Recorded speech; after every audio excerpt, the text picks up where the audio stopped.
Alright there you lot. Just thought you might just fancy just joining me for a couple of minutes on this Sunday afternoon. I'm just not really doing anything in particular, nothing worth really making a video of. I just built a little swing for the little minion, so she's out there swinging, putting her teddies on the swing, swinging them up and down. I'm supposed to be doing some work indoors today, a bit of DIY, but I've come across an issue with a plumbing issue that I ain't got the right tools for, so thought I'd come out here and just mess around with these cars for a little while. So yeah, I'm just messing around with these little cars. I've got me glass of chocolate milkshake, quite partial to a chocolate milkshake. I know you usually see me drinking coffee, but I drink more cold drinks than I do hot ones really. I built a shelf, a couple of shelves up there today. Cleaned a little area there. I'm going to start working on that Marday fairly soon, I think. And but what I'm trying to do is, I've got this one-way bearing. Where was I? Yeah, so I've got this one-way bearing that I got for these two rushes, but because of this little metal collar here, it means it doesn't quite fit. I went down to Active Scale and they didn't have anything. All the ones they had this collar, but as I'm about to show you, because I've still got one of these bearings, they don't have a collar. So what I need to do is try and find one, but I've got a plan.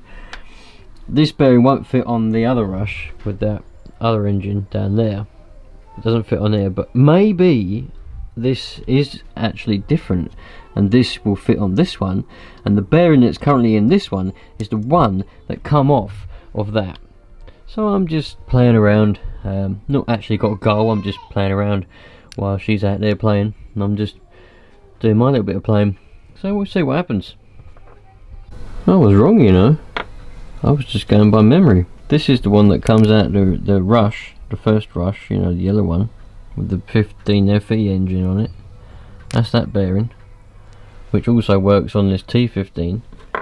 And this is the other bearing that didn't work. I'm going to put that in there now and see if that works.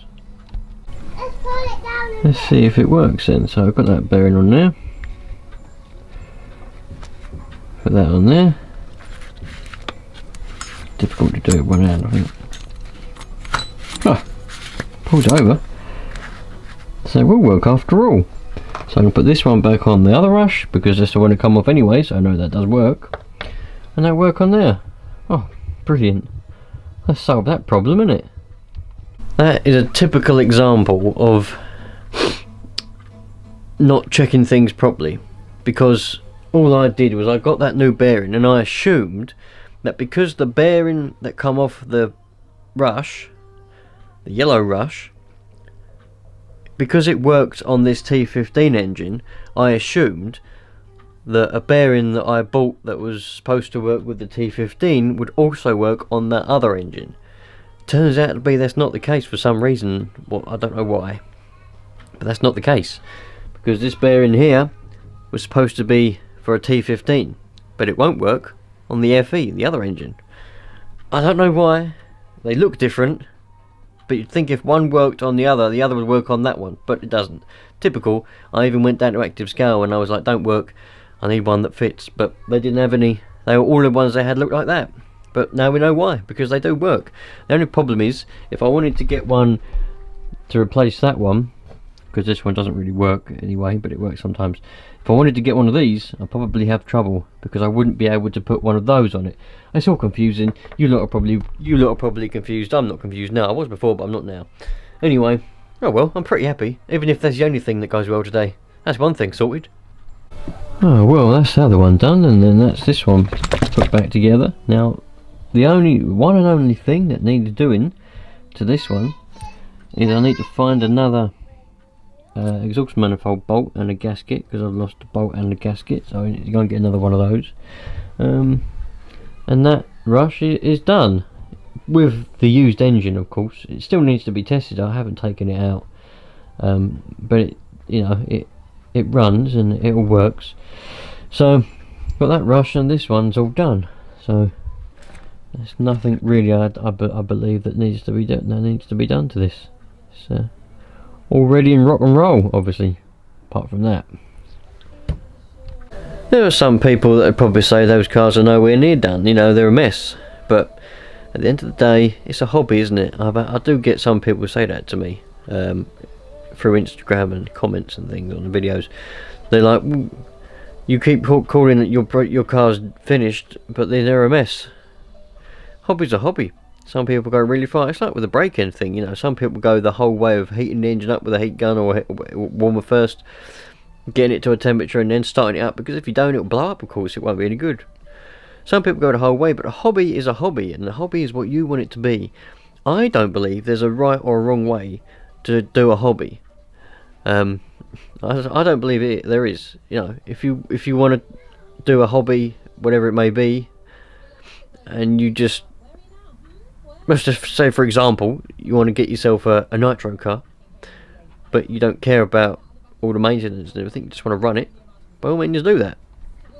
And if you want to go the whole way of doing the full after run oil, take your engine out, clean it, blow all the dirt off the whole chassis, clean the whole car, oil up the bearings, do everything after every run, then that's your choice, it's your hobby. Do what you want with it. That's my view anyway.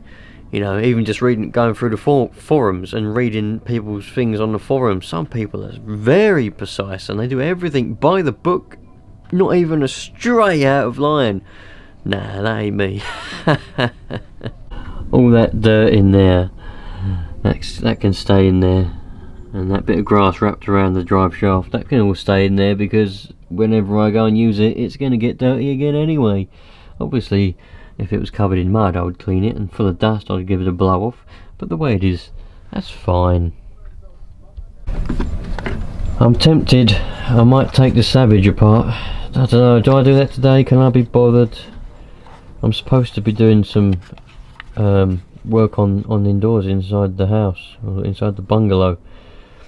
I shouldn't really, all this kind of stuff is unnecessary, but it's just stuff that I like to do because it's, pardon me, because it's relaxing, isn't it? You know, just working on bits and bobs. Supposed to be installing a new tap on the bath, because the old tap broke because the wife does them up too tight, you see, and if you do a tap up too tight, it squashes the little washer on the inside, and then before you know it, the washer's squashed all the way and you still do it up tight and it snaps off, the tap snaps, and that's what's happened.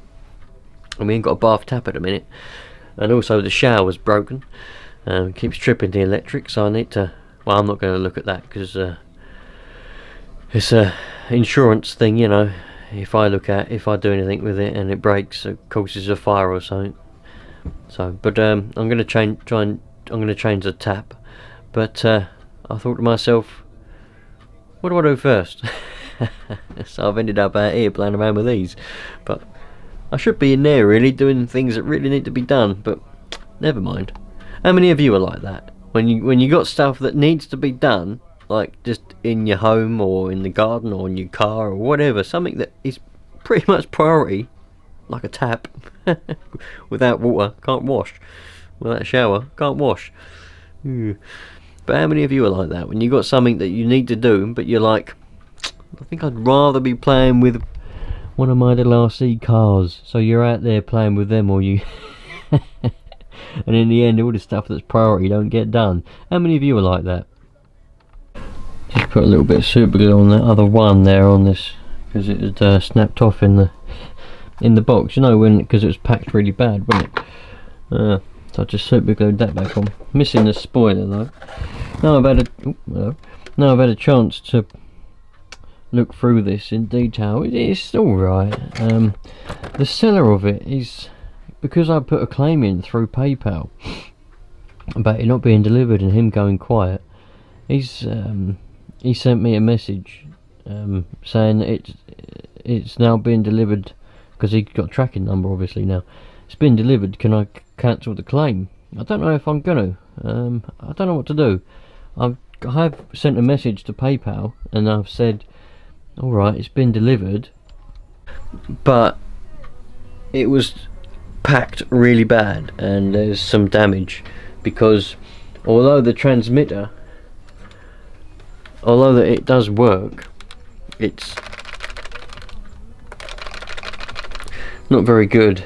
It rattles quite a lot, and the throttle, No, I don't know. Maybe I'm just being picky, or maybe it's Traxxas. Maybe that's how they are. Maybe they're bad quality. And also, I looked at the pictures that he'd sent me, because he sent me some pictures. Because when he asked me, do I want to buy it instead, he said it's got everything with it, and he sent me a few pictures. It had the battery in the pictures. You know, I didn't have the battery. I had to go out and buy a battery, didn't I? I had to go out and buy. Oh, you might not know yet.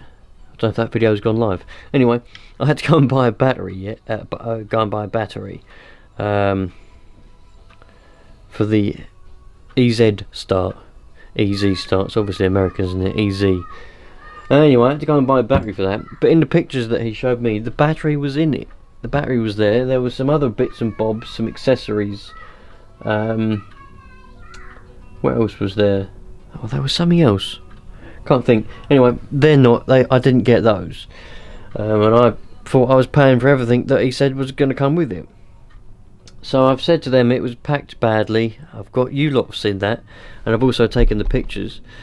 So I've said to this dude, I said, I've taken the pictures of how it came. It was damaged.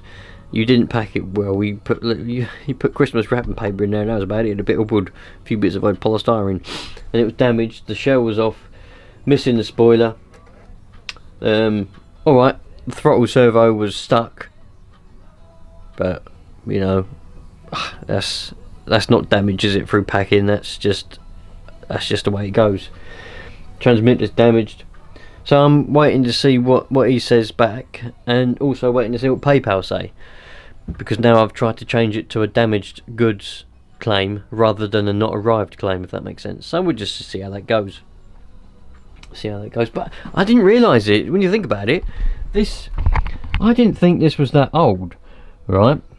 Because I don't know, I just didn't. I thought it was maybe 1 or 2, 3, 4 years old, something like that. But when I think of it, it runs bloody AM. It's AM radio gear, isn't it? It's got an aerial, and it's on 27 megahertz. So I don't know. You lot probably better tell me, when did they phase out AM radio gear? You know, when did they phase it out and start using 2.4 gigahertz? This might be older than what I was thinking. Someone commented on my unboxing video and said that it's old. It's vintage apparently, but maybe it is older than I thought. I didn't think it was quite that old. So if you know how old these Nitro sport things are when they look like this, because I've looked a few up on YouTube and they don't look like this, they look different. So how old do you reckon it is? Let me know if you reckon you know, please. I've got these shells here. I think I might sell them actually. I might keep this Savage one, because it's not in very good condition, same as my one, but I might keep it to put on the Savage. But I might sell this one. This one's not really any good to me.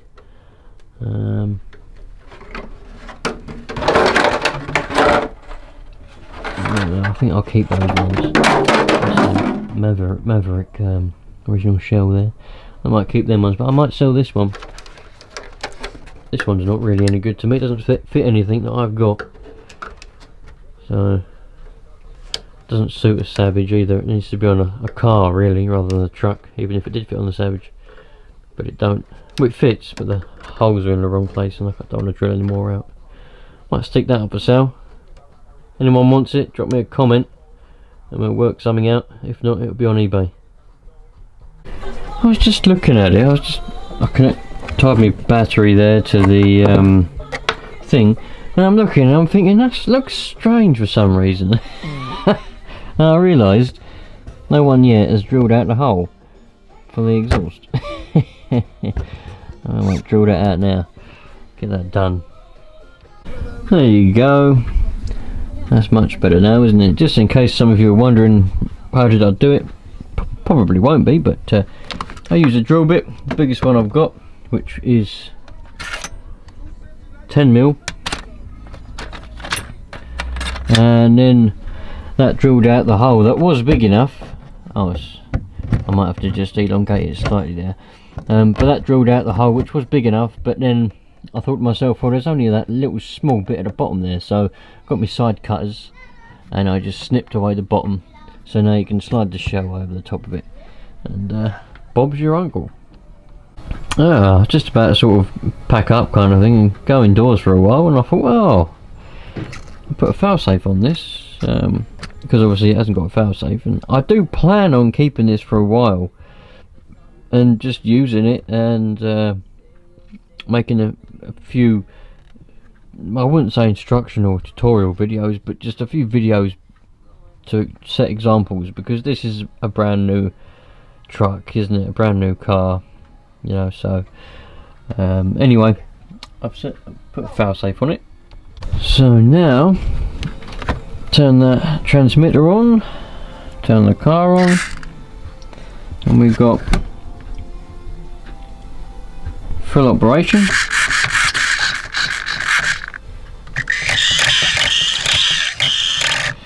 And then if we lose our signal, so if we turn the transmitter off, we should have full brake.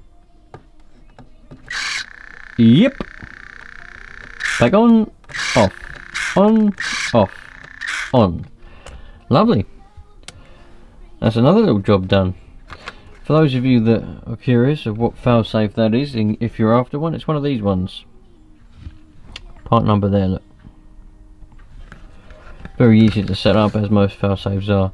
I have got 3 more coming, but the trouble is failsafes are hard to get hold of these days, and I ordered them from Model Sport, and they were all out of stock, so I've got to wait until they get stock. It could be a couple of months, they said, so there'll be 3 more coming. But I got these ones from Active Scale. They even had to order them in.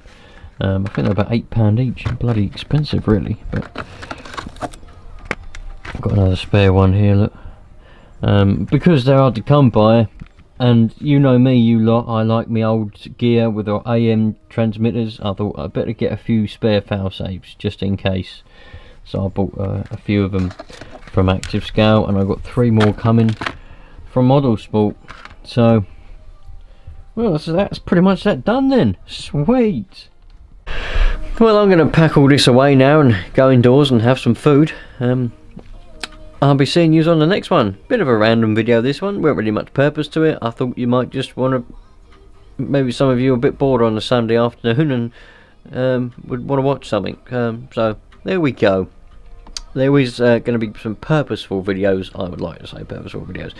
I did start the break-in one, but I run out, so there'll be a break-in video coming for those of you that wanted to know how I break in a Nitro engine.